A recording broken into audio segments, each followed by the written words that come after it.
नंतर थेट जाऊया पुण्यामध्ये रुपाली ठोंबरे सध्या बोलतायत आंदोलनासंदर्भात। काल आम्ही सांगितलं का शनिवार वाड्यावर जाऊन तुम्ही हे कृत्य करा, त्यांनी ऐन दिवाळीत नको ते त्यांचं जे डोकं शिक्षिकेचं काय पदवी घेतली मला माहित नाही, डिग्री तपासावी लागेल, त्यांनी केलं तर मी एक रुपाली पाटील ठोंबरे किंवा राष्ट्रवादीचा आम्ही जो काय आमचा विचार आहे शिव शाहू फुले आंबेडकर त्याच्यानुसार लोकशाहीने विरोध केलाय। सर्व जाती धर्माची लोक आपली आहेत, सरकार चालवत असताना सगळं म्हणजे आमच्या छत्रपती शिवाजी महाराज सुद्धा सगळ्या जाती धर्मातल्या लोकांना एकत्र घेऊन चालत होते, तर आम्ही कोण आहोत? त्यांचे मावळे आहोत। नाही भाजप नाही करत, कुलकर्णी मॅडम फार पुढच्या आहेत, नको असलेले लोक चालवतात आणि त्यांच्या त्या भाजपला अडचणीत आणतात, ते त्यांना विचारा ना। छत्रपती शिवाजी महाराज की।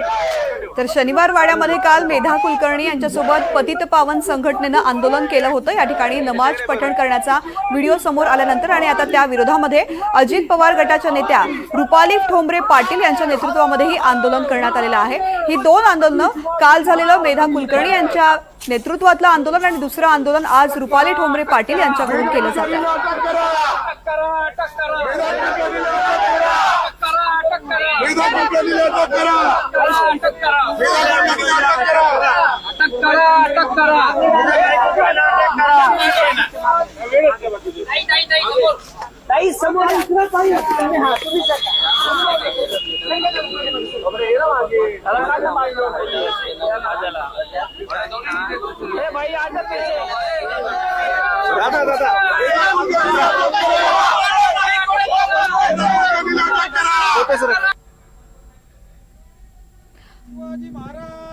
तर मेधा कुलकर्णी यांनी जे आंदोलन केलेलं आहे त्यामुळे त्यांना अटक करावी अशी मागणी आता राष्ट्रवादी अजित पवार गटाकडून केली जाते आणि यासाठीच हे आंदोलन करण्यात आलंय।